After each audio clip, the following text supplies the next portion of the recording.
Welcome back, friends. My name is Dan Vega, Spring Developer Advocate at VMware, and today we're taking a first look at the new JDBC client in Spring Framework 6.1 and Spring Boot 3.2. Before we do so, I thought it'd be a great opportunity for us to take some time to talk about how we got here. Communicating with the database, reading and persisting data in Java has never been the easiest thing to do, right? There's a lot of things that you need to think about.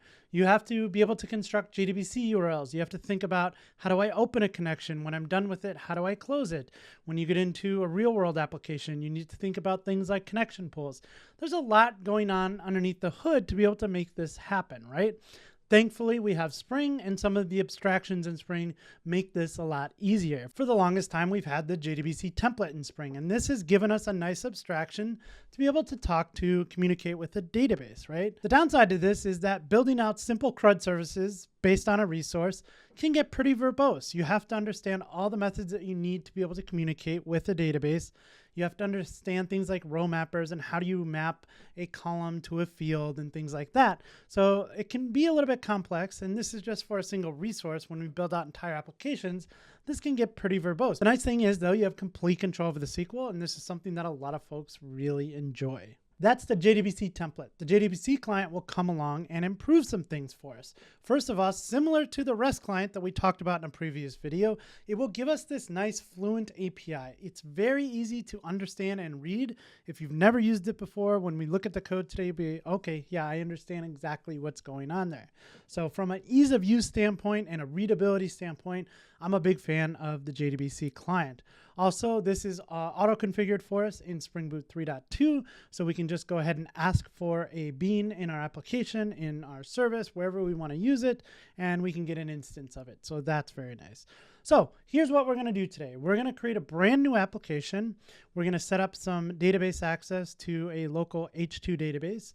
And what we'll do is we'll start with the JDBC template. We're not going to write out every single method together. That will kind of get a lot, verbose, but we'll kind of paste some code in. We'll take a look at what that code is doing. And then we'll move on to the JDBC client. We'll talk about how we can get an instance of that JDBC client. We'll look at the API, and we'll use this to build out basically a CRUD service that talks to a database. So I think this is going to be a lot of fun. I'm a huge fan of this new JDBC client. I think you will be too. What are we waiting for? Let's write some code. All right, we're going to start here at start.spring.io, and we're going to choose a Maven project using Java, and we're going to use the latest milestone of 3.2.0. Again, if you're watching this in the future, just use whatever the available milestone is, or if you're watching this when it's been released, use Spring.3.2.0 or later. So we're going to fill in some metadata here, dev.danvega. We'll call this a JDBC client demo. And what we're going to do from a dependency standpoint is we're just going to pick web.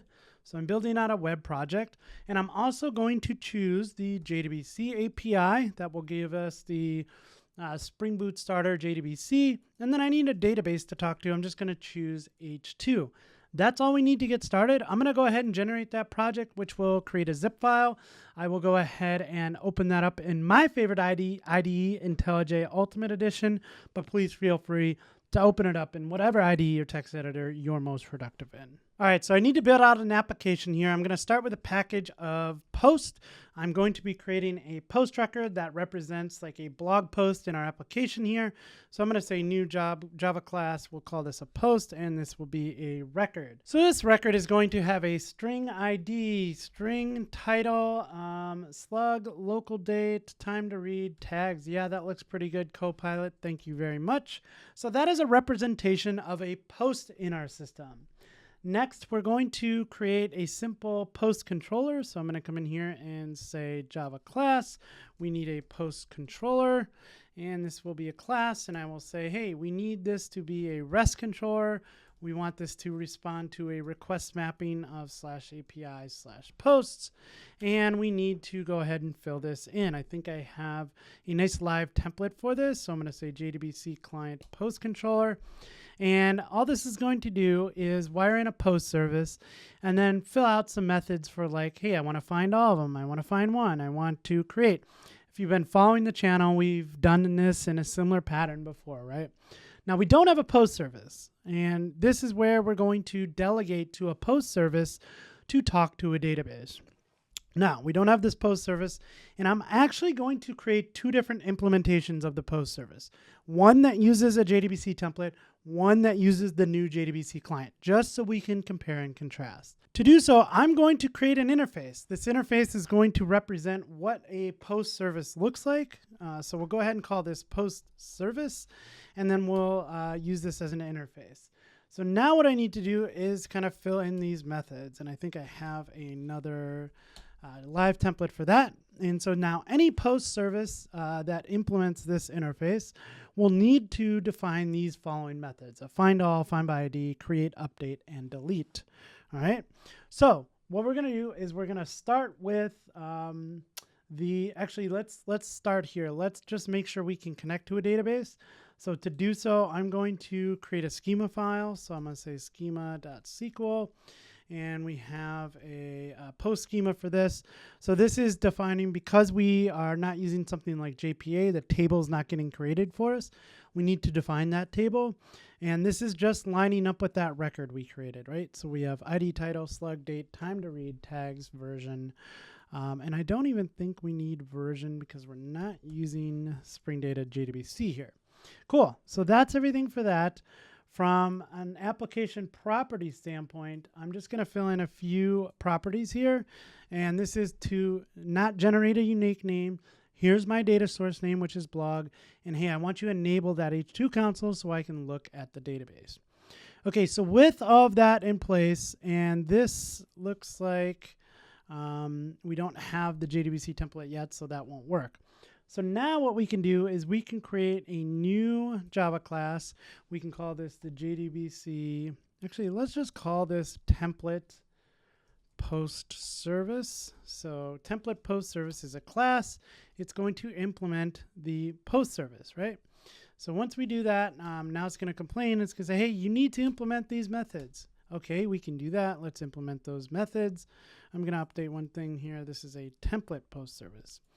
So with that, I think everything is good. We just need to mark this as a service, and then all of our errors go away. But now we need to implement these methods in the JDBC template post service. So this is where you would go about writing each of these methods, right? You got to implement the find all. How do we implement the find all? Well, you need to bring in a JDBC template, and you need to write the specific SQL for that. And then you need to add a row mapper to map each of the columns in the database table to the entity, or in this case, our post record. So I'm going to fill this in. As I said at the beginning of this, I don't want to do this JDBC template by hand. It will be very verbose. I have other videos on the channel. If you want to walk through a JDBC template CRUD example, you can do so. So I'm going to do that, and then this will give us the code that we need to look at. So first we get a JDBC template might not have been initialized. Oh, and that is because we changed the name here to template post service. Okay. So same thing here, template post service. All right. So we get a logger. We've declared a final variable called of type JDBC template, and this will get auto wired in for us because of the auto configuration. So when we choose that Spring Boot Starter JDBC, this is something that gets created for us. Now, when we use that to do something like find all, we select all of the columns, so ID, title, slug, etc. from post. We use the JDBC template.query method. And again, this is similar to kind of the REST template, right? It's a nice abstraction, but there's still a lot going on in there. If you look at the JDBC template and we jump in there and we look at the structure of this, there are a lot of methods here, and there are a lot of overloaded methods. So it can be a little bit confusing on which method do I choose for this situation. In this case, we can query. We can pass in the SQL for that, but then we also need to pass in a row mapper. And what is a row mapper? If we look at this, a row mapper is an interface used by JDBC template for mapping rows of a result set on a per row basis. So for every row, it will map, again, the columns to whatever, in our case, a record type, right? So this is also a functional interface. So it is a candidate for a Lambda. That's why you kind of see this Lambda expression here. And all we're saying is, hey, for the result set and the row number, I want you to go ahead and create a new post. And the new post is we're mapping The post takes a certain number of arguments, and for each argument, we're saying, hey, the ID, you're going to get that from the column ID. The title, you're going to get that from the column of title, and so on. So this is how we map that, and you need to pass that into JDBC templates query method. So then as you go on, again, you'll see similar things going on here. There's a create method. I actually created a batch create in here, which we don't need, so I'll get rid of that. There's an update and a delete. So not a ton of code, a lot easier than working with JDBC and Java by yourself, right? So this is a nice level of abstraction, but still a little verbose. And again, the JDBC template has so many methods, I'm often confused on which one to go ahead and reach for. So this should work though. We should be able to create a new post in our system. So let's make sure that that works. So let's go over to application here. And what I want to do is just copy in something, copy pasta. So we can go ahead and say, hey, here's a command line runner. I don't need a qualifier yet because I only have one post service in the system. We'll talk about what that qualifier is in a second. But hey, I'm saying, hey, use a post service. Because that's getting created and put into the application context, the command line runner runs after that happens. So we have an instance of our post service and we say, hey, create a new one. And that create method is the one that is persisting it off to a database. So let's see if we can get a connection to a database here and insert a row and then go off to our post controller and see if that is there. So we see the H2 console is available. So what we can do now is fire up a terminal here, and you can just go back to the browser and go to localhost 8080 if you want. I'm going to use HTTP and go to 8080, and we should go to API/post, and that will give us all the posts in the system. And of course, we only have that one post that we just inserted. So it looks like for the time being, everything is good. Our post service is working. We've done our job so far. So what I want to do now is I want to simplify this post service. We have this template post service. I want to create a new client post service. So this post service is going to implement our post service. And when we do so, we need to implement those methods. And instead of copy and pasting in a whole bunch of code, we can go ahead and write this together. All right, so before we got an instance of the JDBC template, now we're going to get an instance of the JDBC client. So I'm going to say JDBC client, JDBC client. I can get that through a constructor parameter, and now that is wired in for us. So Spring Boot 3.2's auto configuration took care of that for us. Something is available in the application context. We just asked for an instance of it. So now that we have a JDBC client, how can we find all of the records? So this should be pretty easy. We're going to say JDBC client, JDBC client.SQL. So now we're going to pass in some SQL. Here it's saying Copilot is suggesting this for me because I've written this code before. And it's saying, hey, this is the SQL to grab all the columns from the post table. We're going to run a query. And when we do, let's go ahead and take a look at this. So proceed towards execution of a mapped query with several options available in the returned query specification. So the nice thing is the target, we're passing in a param here, and this is the mapped class.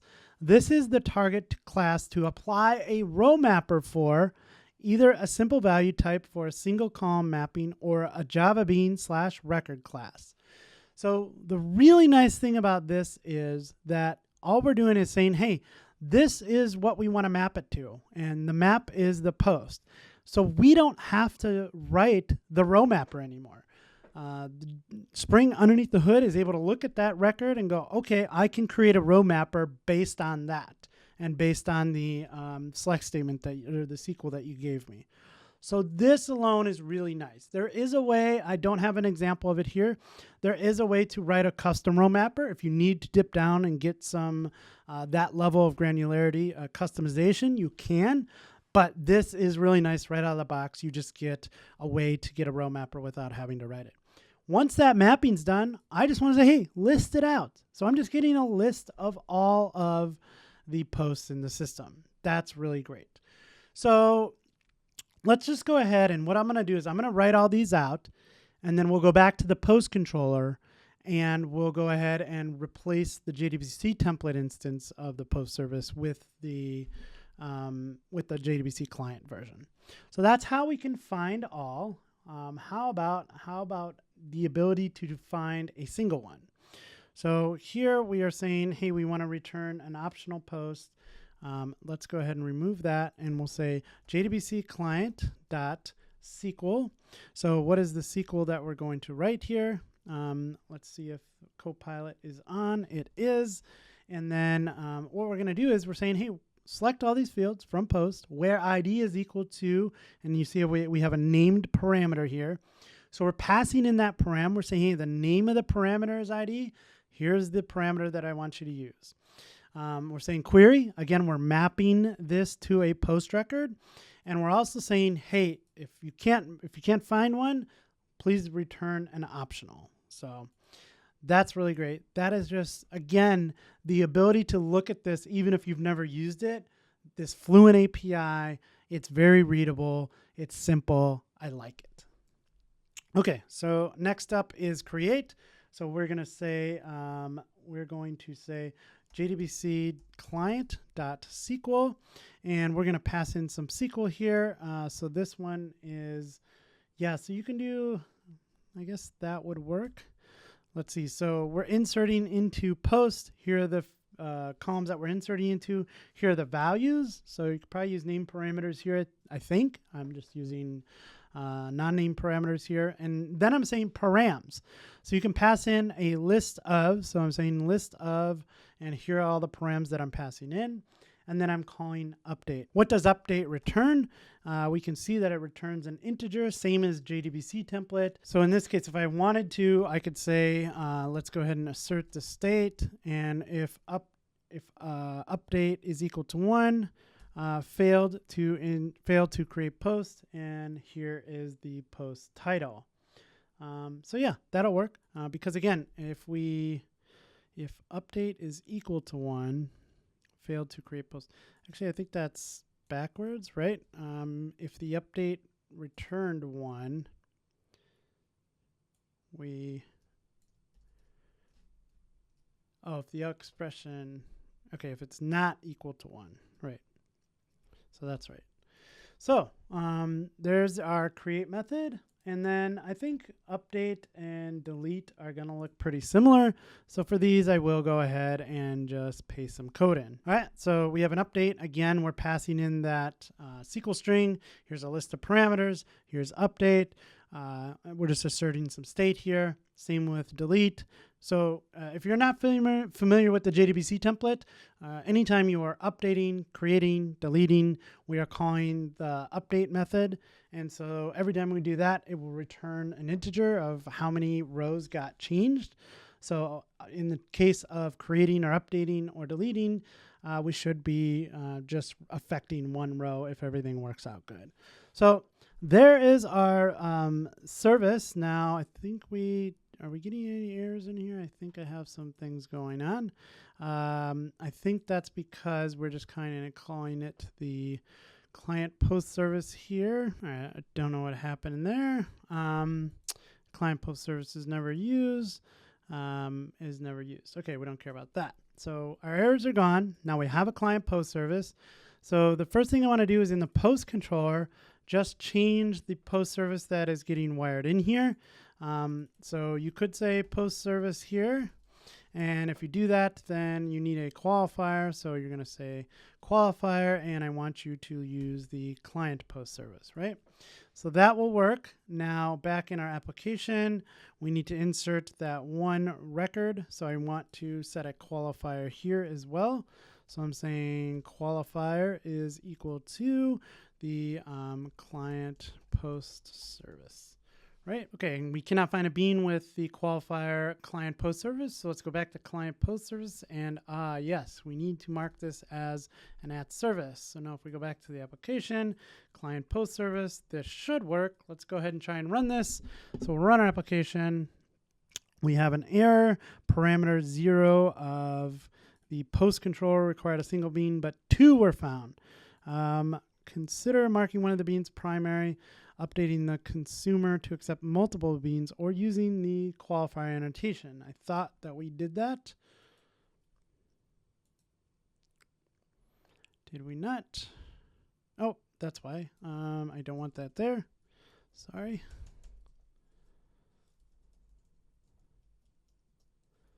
Okay, let's try and rerun that.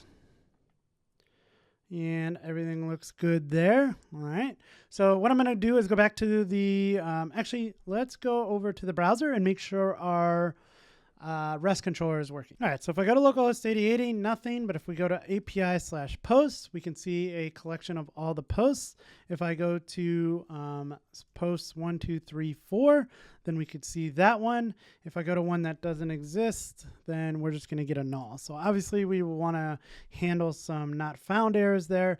But I think that's really what I wanted to cover today. The the client post service, the ability to use the JDBC client in Spring Framework 6.1, Spring Boot 3.2, again, auto configuration makes it available for us. And just the ease of use of understanding how to use this API, this Fluent API I call SQL, pass in my SQL. Hey, this is what I want you to map it to. And oh yeah, just give me a list of those back. This is just very easy to read. I think even if somebody got dropped into this project and wasn't really sure what the JDBC client is, they could probably make heads and tails of what is going on here. So big fan of the new clients in Spring Boot 3.2, the REST client we did a video on. I'll leave a link to that in the description below. And now the JDBC client. And as always, I'll go ahead and leave a link to the GitHub repository if you want to go ahead and explore that. So hey, I hope you found this interesting. If you did, friends, please do me a big favor. Leave me a thumbs up, subscribe to the channel, and as always, happy coding.